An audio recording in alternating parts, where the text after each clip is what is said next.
This is Mikey Borup for PremiumBeat.com, and in this After Effects course, you will learn the basics to advanced features of After Effects: interface, shape layers, motion tracking, compositing, and more. During these tutorials, feel free to pause, rewind, and ask questions.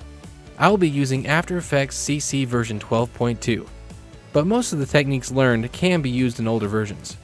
In this video, we will cover particles, painting, and puppet tool. So let's fire up After Effects and get started. So here I am in After Effects, and I've got a brand new composition already. Let's change it a new name. Let's call it the 3 Ps, because that's what I'm going to be talking about.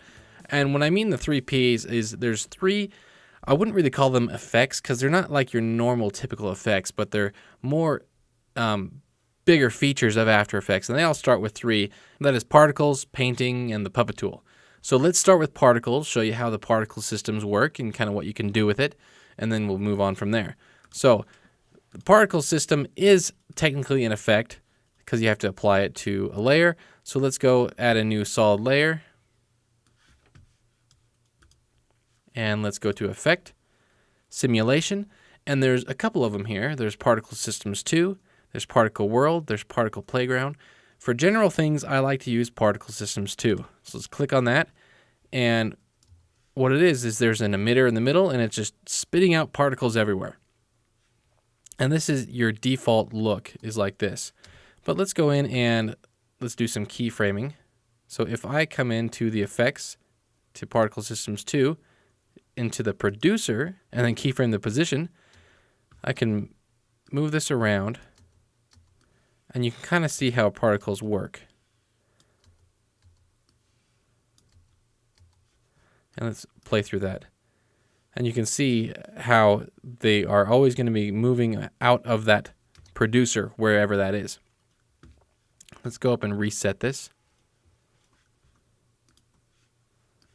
So what can you do with particles? So let's go through the particle systems too. Let's look at the different options. So first is the birth rate, and that's how many particles are going to be coming out every frame.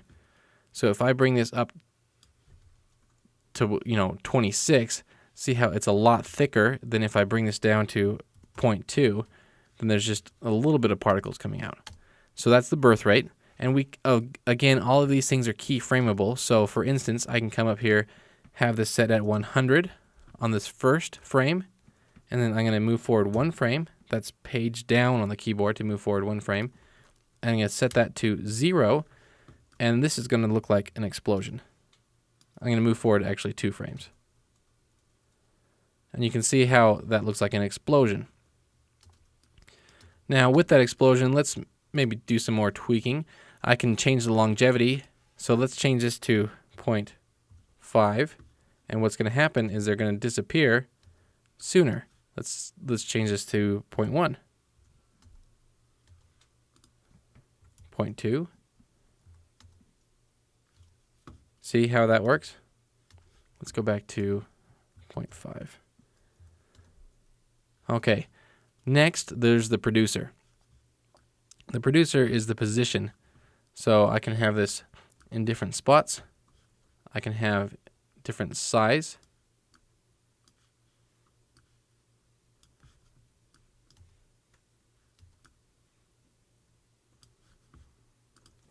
So let's just bring this down to 1 point, so it's all coming from a single point. So that's the producer. Next is the physics.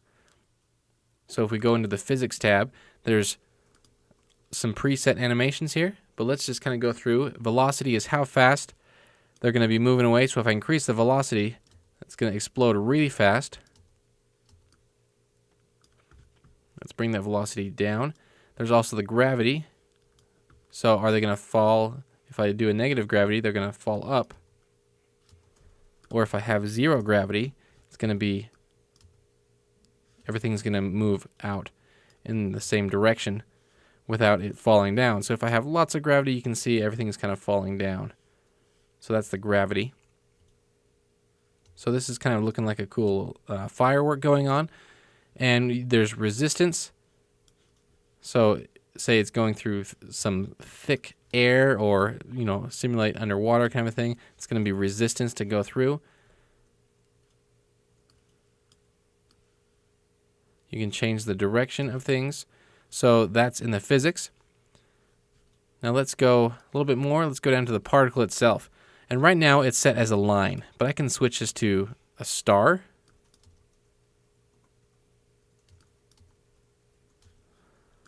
Or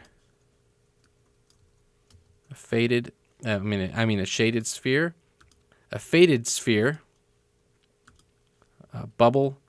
So there's different particle types. Triangles. I can come in and change how the size of the particle when they're born versus how big they are when they die. Let's go back to lines. Okay. I can also change the color. So say I want this to start bright red and then die white. So they're going to start red and they're going to fade to white however long they live, which is up here a half a second. I can also have them fade out. So they can have a constant, so they're not going to be fading at all. They're here and then they're gone. Or we can have a fade in and out, so they kind of fade in and fade out, or just a fade out. We also have like oscillate, and you can see they kind of twinkle that way. Let's increase this longevity. Let's go to 1 second on that. So now that we kind of have a little tour of this, let's create something, useful with this. So I'm going to come in here, I'm going to reset everything. And let's go into the producer and let's move it up.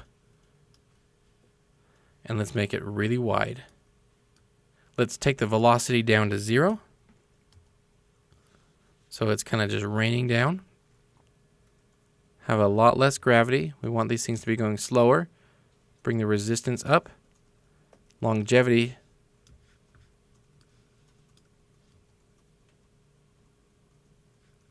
Let's take the birth rate way down.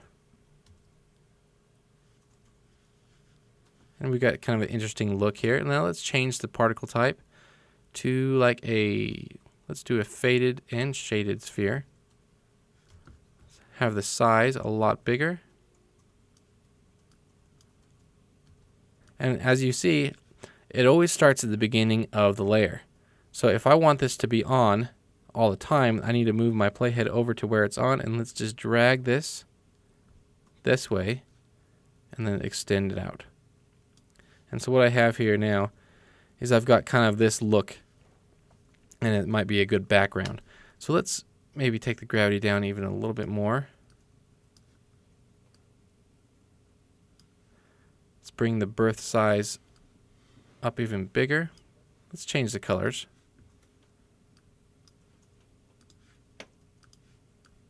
Let's go to transfer mode and have it set to add. And we're creating kind of a cool looking background out of this. So what we can do now is let's add another solid. Let's have this white. Put down below. Let's come into this effect and let's give it a quick blur.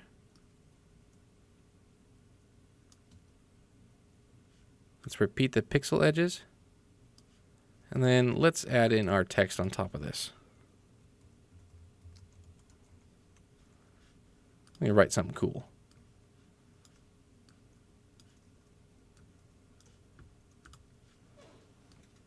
And let's render this out. So there's kind of a cool background we got going on here. And as I look at this, I notice I can see kind of the particles popping up on the top there. So I can even come in and scale this up a little bit. And then I won't see that. And I've got kind of this flowing background. So that's one thing you can do with it. And there's tons and tons and tons of things. So this is definitely one that you want to jump in and really kind of explore and see all the different options with the particle world. So let's close this all down. Okay, so we're starting with just a white solid. Now the next one I want to show you is painting. So right up here, there's the paintbrush. If I click on that, and I can't paint in the normal view, see it brings up a warning. So I need to double click on this, and then in this layer kind of window, I can paint here.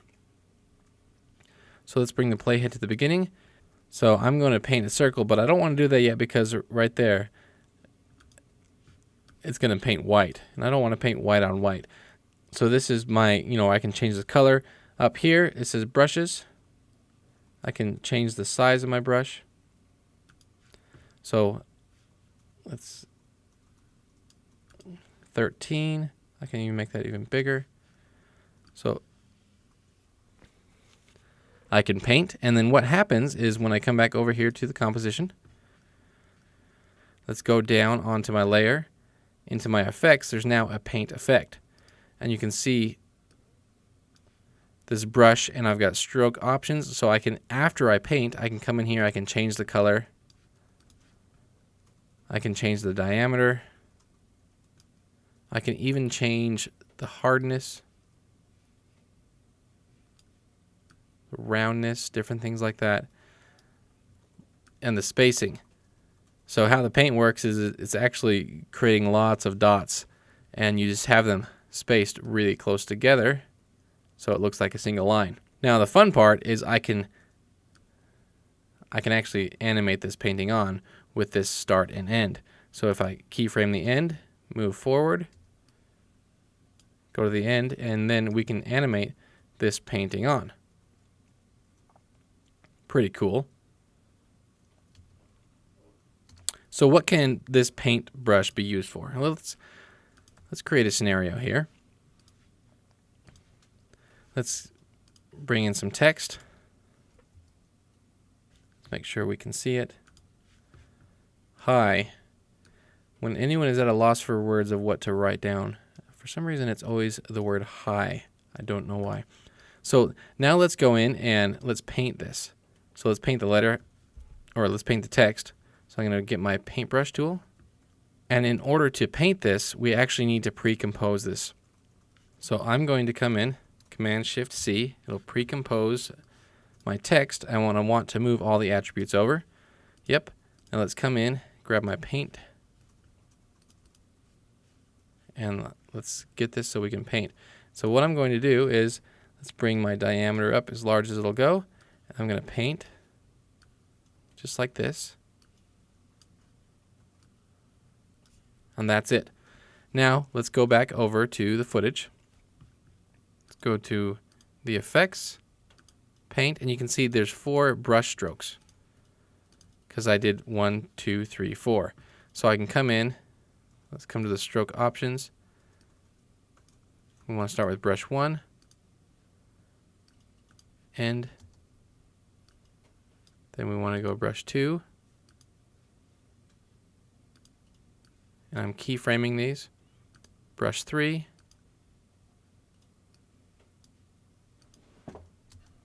Brush 4.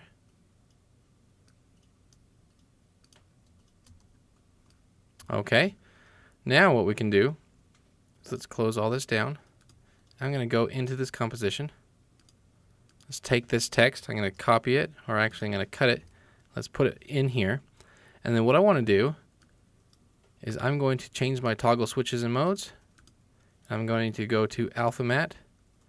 And so what's going to happen is it's going to write on, and it's going to use the same text. Now if I want to come in here and kind of fix right there, so what I would do is I'd come into the effects and this brush, which would be brush 1. I can transform the brush and I can move the position over. Right there. Let's go to brush 2, or actually, yeah, brush 2. Transform the brush, move its position. Okay, and that's how you do kind of a write on this way. There's lots of ways of doing write on, but that's one way that you can do is with the paintbrush. Now the last thing I want to talk to you about is the puppet tool. Puppet tool is pretty darn cool. It's a way of creating very organic looking movements. So let's just use the same high composition. Let's actually pre-comp that again. And the puppet tool is right here. It's this pin. It's called the puppet pin tool. So if I click on that and I put little pins, different spots on my composition, now after I do that, take a look what I can do. I can just take this one and grab it and move it all around. And it's a great way of doing animations, creating little characters that walk and move. And it's a very kind of organic movement because everything is, you can see how it's just kind of flowing and bending. Let's take a look at what we did.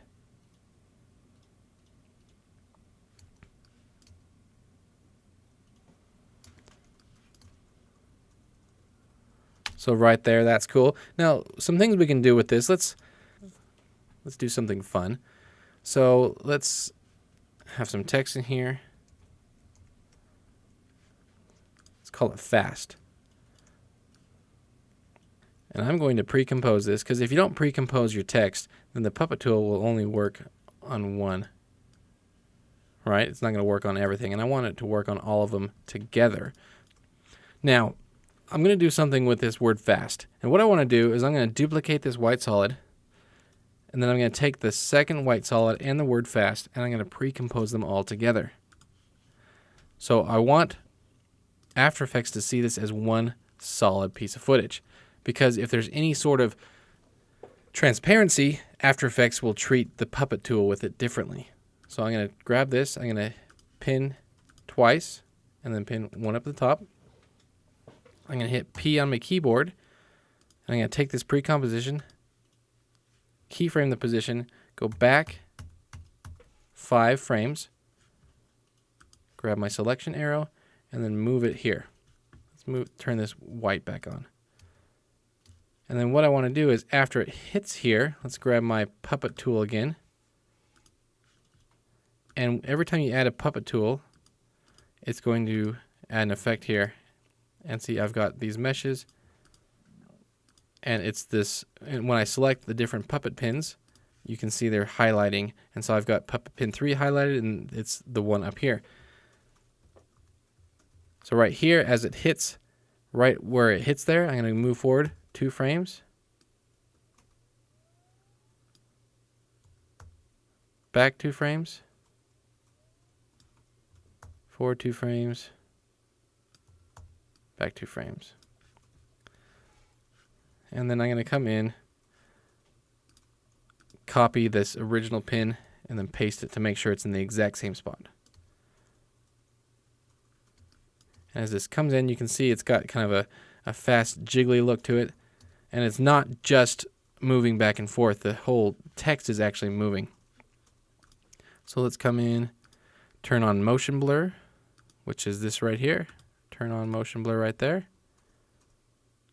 And let's take a look at this rendered out. Pretty cool. So the puppet pin tool, really great way of adding a little bit of character, a little bit of something different to your animations. And the little things are what really counts. Using the puppet tool to do that makes such a big difference on the way this ended up looking than if I would have just not done it and maybe just moved it back and forth in position. So that's the puppet tool, that's the painting brush, and that's particles. So 3 great effects or features of After Effects. They all begin with the letter P. It's the 3 Ps. So go check them out, dive into After Effects, and if you have any questions, feel free to ask them below.